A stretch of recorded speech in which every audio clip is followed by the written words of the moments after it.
Thank you. Shri Manish Tiwari.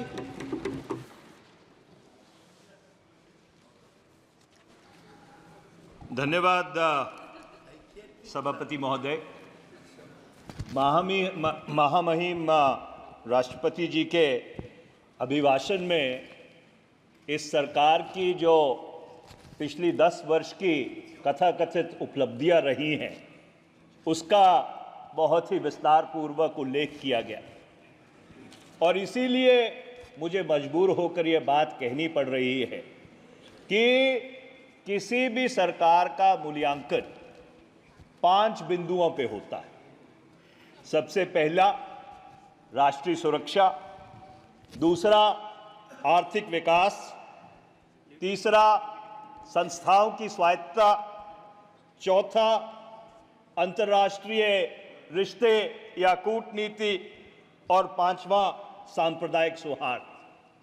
और ये दुर्भाग्यपूर्ण बात है कि इन 5 बिंदुओं पर पिछले 10 वर्ष में जो एनडीए भाजपा की सरकार है वो पूरी तरह से विफल रही है। अगर मैं ये कहूं कि आपने इन 5 बिंदुओं के परकच्छे उड़ा दिए पिछले 10 वर्ष में तो शायद वो भी गलत नहीं होगा। पर इसके ऊपर विस्तृत विश्लेषण करने से पहले मैं एक बहुत ही महत्वपूर्ण विषय की तरफ इस सदन का ध्यान आकर्षित करना चाहता हूं। आज सभापति महोदय 1 जुलाई 2024 है। कल रात 12 बजे से इस देश में फौजदारी के कानूनों की एक नई प्रक्रिया लागू की गई है और ये जो प्रक्रिया है ये कोई सिर्फ नॉर्थ ब्लॉक में क्रियान्वित नहीं की जाएगी। ये भारत के जो 17,380 पुलिस थाने हैं, उत्तर से लेकर दक्षिण तक, पूर्व से लेकर पश्चिम तक, उनमें क्रियान्वित की जाएगी, जिसमें 9,378 थाने भारत के ग्रामीण इलाके में हैं, 4,929 थाने भारत के शहरी इलाकों में हैं और 3,072 स्पेशल पुलिस स्टेशन हैं। और मुझे ये कहते बहुत ही संकोच भी हो रहा है और ये दुर्भाग्यपूर्ण बात है कि ये जो फौजदारी की कानून प्रक्रिया कल रात से लागू की गई है ये इस देश में पुलिस राज की नींव रखने का काम करेगी। और मैं ये बात इसलिए कह रहा हूं कि आपने इस देश में फौजदारी के कानून की 2 समानांतर प्रक्रियाएं बना दी हैं।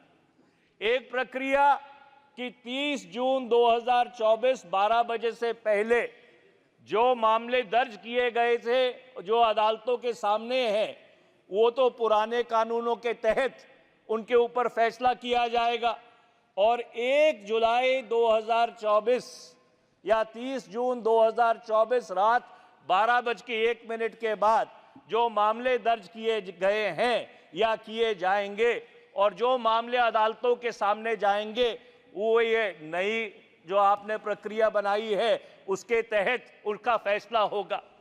सभापति महोदय, आप खुद पेशे से वकील हैं, आप इस बात को जानते हैं कि भारत की जो न्यायपालिका है उसमें 3.4 करोड़ मामले लंबित हैं और ये जो और उनमें से अधिकतर मामले फौजदारी से जुड़े हुए हैं, क्रिमिनल केसेस हैं। ये जो नई प्रक्रिया लागू की गई है इससे बहुत बड़ा कंफ्यूजन, एक बहुत बड़ा संकट भारत की न्यायपालिका में आने वाला है और इसलिए मैं ये बहुत विनम्रता से कहना चाहता हूं कि ये तीनों कानून उस समय पारित किए गए जब इस संसद से, इस सदन से और जो दूसरा सदन है राज्यसभा, उससे 146 सांसदों को लंबित किया गया।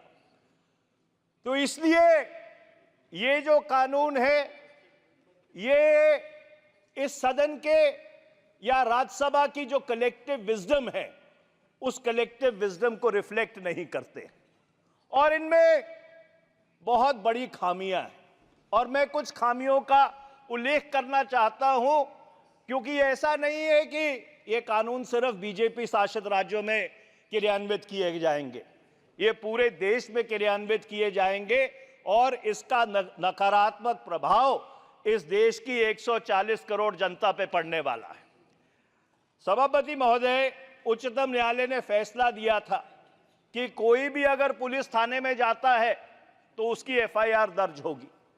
जो नया कानून आया है उसके तहत आपके जो धारा 173(3) है बीएनएसएस की, उसमें पुलिस को ये फ्लेक्सिबिलिटी दी गई है कि जो ऐसे दंड हैं जिसमें 3 से लेकर 7 साल तक की सजा है, उसमें पुलिस एफआईआर दर्ज करे या ना करे, ये उनके विवेक पे छोड़ा गया है।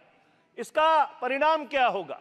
इसका परिणाम यह होगा जो वंचित है, जो शोषित है, जो दबा हुआ है, जो समाज के कमजोर वर्गों से आता है, उनके पुलिस थानों में एफआईआर नहीं दर्ज होंगे। मैं दूसरे प्रावधान पे आता हूं। इस देश का जो कानून है, जो क्रिमिनल जूरिस्प्रूडेंस है, वो ये कहती है बेल एंड नो जेल।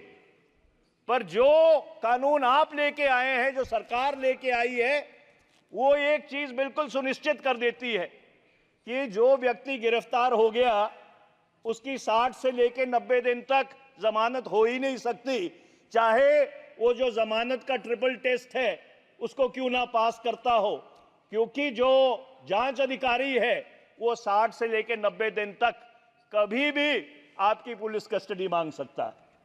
तो इसलिए आपने जो सिविल लिबर्टीज हैं उसके ऊपर इतना बड़ा आक्रमण किया है कि कोई भी व्यक्ति अगर गिरफ्तार हो गया तो 60 से लेकर 90 दिन तक ये तो भूल जाए कि उसकी जमानत भी होगी। इसके साथ साथ सभापति महोदय, 1973 में उच्चतम न्यायालय ने यह कहा था 2 फैसलों में कि जो अभियुक्त है उसको जब अदालत में लाया जाएगा उसकी हथकड़ियां नहीं लगेंगी। वो इसलिए क्योंकि जब साम्राज्यवादी सरकार थी उस समय लोगों को बेइज्जत करने के लिए, जलील करने के लिए उनको हथकड़ियां लगाकर अदालतों में लाया जाता था।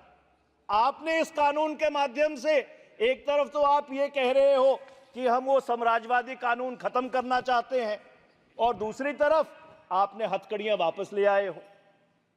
जो धारा 43(3) है बीएनएसएस की, उसके तहत आप हथकड़ियां वापस ले आए हो। ये किस तरह के कानून आप इस देश के लिए आपने बनाए हैं? उसके साथ साथ जो सेडिशन का, राजद्रोह का कानून है 124 से आईपीसी, उच्चतम न्यायालय ने उसके ऊपर रोक लगा दी थी। महात्मा गांधी ने यह कहा था कि this is among the Prince of the political sections of the IPC, और आपने क्या किया? वो राजद्रोह का कानून आप पिछले दरवाजे से फिर वापस लेके आ गए।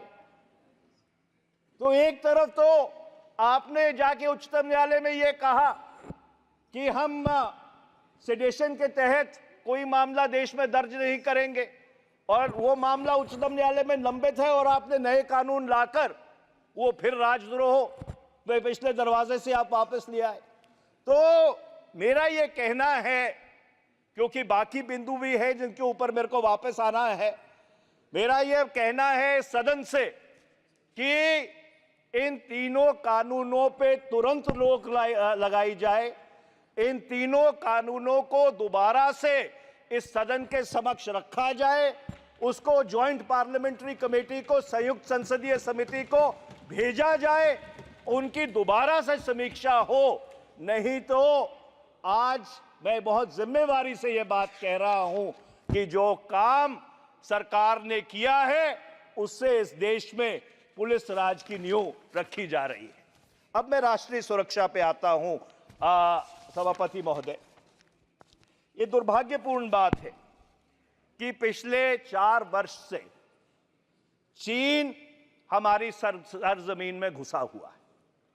और यह बात मैं नहीं कह रहा, सरकार के अपने अधिकारी लिखित में एक पेपर प्रेजेंट किया गया था डीजीपी आईजीपी की कॉन्फ्रेंस को जनवरी 2023 में, और उसमें एक वरिष्ठ पुलिस अधिकारी ने यह बात कही थी कि कोराकोरम पास से लेकर चुमर तक 65 पेट्रोलिंग पॉइंट्स हैं। उन 65 पेट्रोलिंग पॉइंट्स में से 26 पेट्रोलिंग पॉइंट्स ऐसे हैं जहां पे भारतीय सुरक्षा कर्मी दल, इंडियन सिक्योरिटी फोर्सेस नहीं जा पा रही हैं। और यह बात मैं पहली बार इस सदन में नहीं कह रहा। जब हम मणिपुर के ऊपर अविश्वास प्रस्ताव लेके आए थे, हमारे साथी, हमारे सहयोगी गौरव गोगोई जी ने वो प्रस्ताव रखा था, उस बहस में भी मैंने ये बात कही थी कि सरकार की तरफ से ये स्पष्टीकरण आना चाहिए कि भारत की कितनी सरजमीन के ऊपर चीन ने पिछले 4 वर्ष से कब्जा कर रखा है, और ये सरकार वो भारत की सरजमीन कब खाली करवाकर भारत के पास वापस लेके आएगी। मैं उम्मीद करूंगा कि पिछली बारी तो सरकार की तरफ से अविश्वास प्रस्ताव में कोई जवाब नहीं आया था।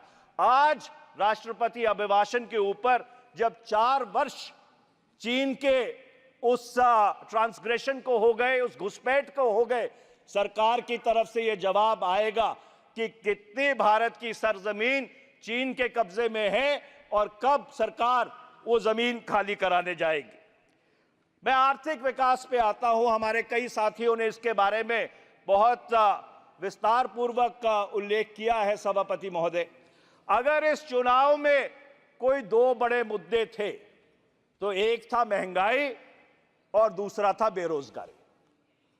सरकार ये कहती है कि हम 81 करोड़ लोगों को मुफ्त राशन दे रहे हैं।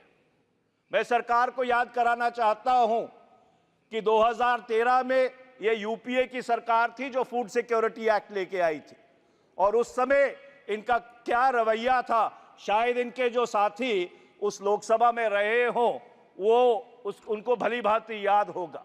हमको उससे कोई आपत्ति नहीं है।